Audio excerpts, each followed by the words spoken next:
iniciando a nossa aula número 243 do nosso curso de Filosofia Espírita, Interpretação dos Evangelhos segundo o Espiritismo. Na aula 242, aula anterior, fizemos uma associação, uma interface entre o rito e a visão da psicologia dinâmica, que também é chamada psicanálise ou também psicanálise freudiana, que é a linha freudiana que eu sigo, dentro da minha formação profissional, a linha Freud-Kleiniana, de Melanie Klein. Bem, segundo essa visão, o rito ele constitui um mecanismo de defesa, como o toque para aquele que tem transtornos obsessivos compulsivos. Vamos estudar, então, a síntese da aula, que eu resumi, mas eu acho que nós devemos voltar a esse texto para fixar entre os alunos, entre vocês, a nossa proposta didática. O rito. O rito tem por função psicológica modelar e transformar os sentimentos reprováveis por dada cultura e ambiente social, quer dizer, cultura, os sentimentos, a conduta, etc. Ou seja, quando a pessoa viola as regras da tradição, dos costumes, viola da religião e, de forma genérica, de uma moral cultural, essa pessoa incorre em culpa, em vergonha e, dentro da visão teológica, no pecado. Essa pessoa agora está de posse de um sentimento de culpa, de vergonha, de constrangimento, de desconforto e pecado. Então, neste momento, o rito atua prevalentemente sobre o superego, porque ele falhou, o superego, na sua intrínseca missão adaptativa à relação social. É, pois, o rito mecanismo substitutivo de superego incompetente. Então, essa é a nossa análise, nossa visão psicanalítica, a visão da psicanálise. Quando vocês começarem a estudar o rito, nas religiões, etc., e nós vamos também ter um tópico sobre isso específico, ainda nesse bloco, vocês vão ver que as pessoas buscam no rito a salvação, buscam no rito a remissão dos pecados, buscam no rito uma aproximação de Deus. Quer dizer, o rito, a cerimônia, o culto exterior, ele constitui esse gestual, esse comportamental, uma atitude comportamental de buscar Deus. Mas busca pela ação, pelo gestual, pelo faseamento, pelas diversas etapas de alcançar a Deus. Mas o Espiritismo não concebe isso. O Espiritismo concebe que nós alcancemos a Deus pela nossa própria autonomia, pela nossa liberdade de ação, pelo nosso livre-arbítrio. Nós, solitariamente, é que temos que alcançar Deus. Daí a diferença efetiva entre a concepção ritualística e a concepção espírita. Nesse sentido, também, o Espiritismo se assenta, ou ele redivive um ensinamento clássico de Jesus, contido em Lucas, em que Lucas é indagado pelos fariseus, que eram seus críticos e perseguidores: Mestre, aonde está o reino dos céus? Porque Jesus falava no reino dos céus. E Jesus responde: o reino dos céus não está aqui, não está acolá. Eu vou completar: não está abaixo, não está acima. O reino dos céus está dentro de vós. Nesse momento, Jesus fixa o processo autônomo de cada um de nós, consoante as nossas decisões e o nosso livre-arbítrio. Porque essa busca de Deus é um ato introspectivo nosso, um ato de piedade, de misericórdia, que muitas vezes vai se desdobrar esse ato nosso do bem, do amor, para a caridade. Então, se o reino de Deus está dentro de nós, o rito está fora de nós. Quer dizer, o rito, nesse sentido, é uma própria oposição, né? É uma própria diferenciação do que Jesus propôs nos seus evangelhos em Lucas. Então, amados alunos, esse é o nosso trabalho aqui como psicanalistas, como espíritas, como didatas, como amigo de vocês, que só tem interesse que vocês melhorem e sejam mais felizes. O nosso interesse é dar condições de conhecimento que vai os libertando, né, dessas amarras e dessas peias seculares, né, que são trazidas a nós pela religião e pelo culto institucionalizado. Bem, feito isso, colocado esses aspectos sobre o rito, nós vamos estudar agora os objetivos que o rito propõe dentro do contexto religioso. Bom, quais são os objetivos do rito do ponto de vista religioso? Primeiro, promover orações e sacrifícios. Então, o sujeito vai orar e colocar sacrifícios no rito. Segundo, há os ritos divinatórios, aqueles que os sacerdotes buscam conhecimentos de futuros eventos, como se fosse uma precognição. E os ritos fechados ou esotéricos, que são adstritos unicamente aos sacerdotes. Então, há um rito público, que é ligado, em geral, ao sacrifício, aos holocaustos, né? Há um rito, também, se não há sacrifício, há imagem de sacrifício. Há um rito divinatório, que era muito comum na Grécia Antiga, no templo de Delfos, que as pitonisas e os pitões, que são adivinhos, promoviam adivinhações, informações sobre eventos futuros. E os eventos fechados ou esotéricos, em que o rito também existe, mas estão limitados ao próprio clero sacerdotal. Vamos estudar o rito mais comum, que é aquele que vem com orações, sacrifícios e purificações. Frequentemente, no rito, a oração é acompanhada de oferendas, e mais avançadamente, holocaustos e sacrifícios. Vamos trazer exemplos da Bíblia. Purificação da mulher depois do parto. Levítico 12, 1,4 e 6. Disse mais o Senhor a Moisés, para os filhos de Israel: se uma mulher conceber e tiver um menino, será imunda em 7 dias. Quer dizer, será imunda é o termo, mas não é imunda, ela estará espiritualmente incompetente, né? Isso que nós temos que traduzir. Como nos dias da sua menstruação, será imunda, porque eles viam que a menstruação seria alguma coisa que afastaria eles da espiritualidade, né? Mas ela não é imunda, ela é pura, na nossa visão. E a menstruação é um fenômeno fisiológico. Se a menstruação, o endotélio da mulher, né, ele não se regenera, né? A camada de tecidos, né, que formam o útero. Tem que sangrar para renovar os tecidos. Depois ficará ela 33 dias, endométrio o endométrio da mulher. Depois ficará ela 33 dias a purificar-se, aí dá uma data, do seu sangue. Nenhuma coisa santa tocará. Então ela está numa situação de, eu diria, de quarentena. Nem entrará no santuário, até que se cumpram os dias da sua purificação. Esse é um rito. E cumpridos os dias da sua purificação, por filho e filha, trará o sacerdote um cordeiro de 1 ano para o holocausto, e um pombinho e uma rola, por oferta do pecado, à porta da tenda da congregação.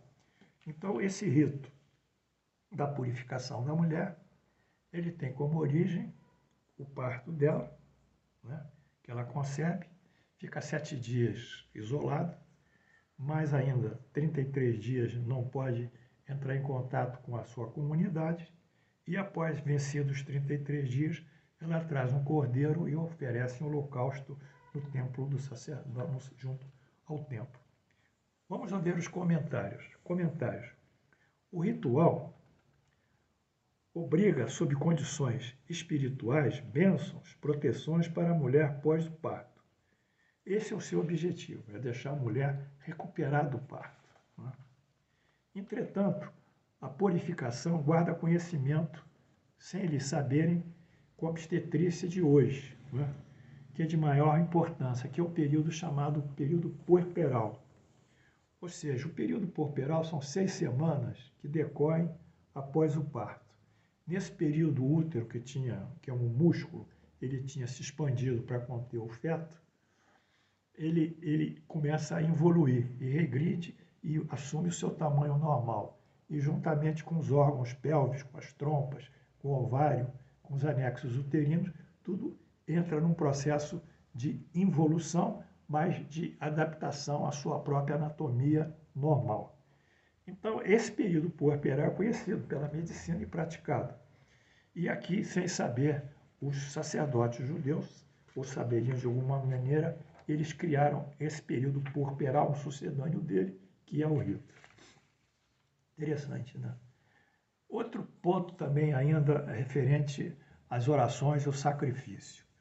Levítico 5, 4, 16. Disse mais o Senhor a Moisés: quando alguém cometer uma ofensa e pecar por ignorância, não é maldade, nas coisas sagradas do Senhor, então trará ao Senhor, por oferta do rebanho, um carneiro sem defeito. Vai trazer um carneiro, conforme sua avaliação em ciclos de prata. Parece que eles tinham um critério de avaliar o tipo de carneiro em moeda. Assim restituirá o que ele tirou das coisas sagradas, quer dizer, violou, então ele vai restituir. Ele restitui através do rito, e restitui no rito através do cordeiro.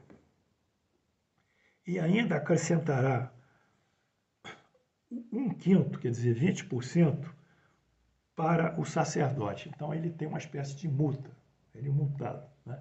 Então ele restitui ritualmente o cordeiro, restitui a violação, ele restabelece a lei, o cumprimento da lei dentro dele, através da figuração ritualística do cordeiro, que vai ser sacrificado, e ainda tem um plus, tem um mais de 20% para o sacerdote. Assim, o sacerdote, com o cordeiro, ofertará pela culpa e fará expiação por ele, e ele será perdoado. Então, o sacerdote faz a oferta, a expiação do indivíduo, a culpa sai dele, passa para o cordeiro, e o indivíduo que violou a lei, como está em Levítico 5.416, é perdoado. Vocês estão me acompanhando, né? Isso é interessante do ponto de vista cultural, né? Porque isso já existia, né? Entre os judeus, né? Na época ainda de Moisés, né? Nos livros mosaicos. E nós podemos até fazer uma comparação, né? Sobre os ritos que hoje nós temos, né? Referentemente a essa época. Sobretudo na Umbanda. A Umbanda usa. A Umbanda não usa, não. Deixa eu me lembrar. Não, não usa. Quem usa é o Candomblé. A Umbanda oferece, no sentido da Umbanda, real Umbanda, que veio originalmente da África, ela oferece bebidas, oferece farofa, oferece fitas, oferece velas, né? São oferendas, né? Oferece flores, oferece balas, né? De acordo com a linha Umbanda tem 7 linhas, né? De acordo com a linha que ela trabalha, quer oferecer. Então, se ela vai oferecer para as crianças, que na linha da Umbanda é chamada Dom Quispiniano, tocando assim os gêmeos, né? Cosme e Damião, ela coloca lá umas balas no jardim e reza, né? E se ela vai para a mata é Oxóssi, ela vai oferecer um arco e flecha, vai oferecer alguma coisa que os caboclos da mata têm interesse. Enfim, ela faz essas oferendas também junto com as preces, né? Mas nos nossos comentários, nós vamos ver os deslocamentos desse agente, o deslocamento da violação das coisas sagradas para quem? Para o cordeiro. Isso tem lógica, né? Nós estamos entendendo bem isso. E vocês estão entendendo à luz lá da psicanálise também, né? Dos rituais, do toque, transtorno obsessivo compulsivo, da incompetência do superego, né? Então o indivíduo vai lá e coloca, se não é superego, ele tem uma culpa dele, enfim. O deslocamento do agente responsável pela violação das coisas sagradas era um dos ritos mais importantes na religião judaica. Violou. Neste caso, a transgressão desloca-se para o carneiro e ele então é perdoado, quer dizer, o indivíduo. Pela liturgia, o culto exterior, a culpa magicamente é transferida para o carneiro, que agora a expia e, após sacrificado, consolida a remissão dos pecados. Era isso. Isso acontece até hoje. Então, fiz um gráfico sobre esse fato, que é o rito da remissão dos pecados, em que, primeiro, o homem pecou. Tá aqui, ele pecou. Ele pecou, ele está com o pecado. Então, ele tem que deslocar o pecado por um objeto que vai ser sacrificado, que é o cordeiro, ou carneiro. O carneiro é sacrificado, é a expiação. Sai o pecado do indivíduo. O sangue também sai pelo sangue. A morte do cordeiro, e com o cordeiro morto a remissão do pecado, e o homem fica imune ao pecado. Na próxima aula, nós vamos estudar esse mesmo mecanismo na Eucaristia, né? Porque a Eucaristia também acontece com esse fenômeno ritualístico, né? E isso eu estou vendo do ponto de vista psicanalítico, do ponto de vista da psicologia dinâmica, da psicologia comportamental e da análise desses fatos à luz da doutrina espírita. Então, a doutrina espírita, como filosofia indagativa, ela se obriga a questionar as coisas e verificar a realidade ou a subjetividade, ou a verdade, a correção ou o erro, né? Nós espíritas estamos acostumados a não aceitar opiniões se antes levá-las a uma profunda análise, uma reflexão e uma comparação. Portanto, na próxima aula, nós vamos tratar do rito da Eucaristia, o que para mim também é muito interessante, né? Porque esse rito da Eucaristia, ele redivive, modificado pelos concílios, são muitos concílios.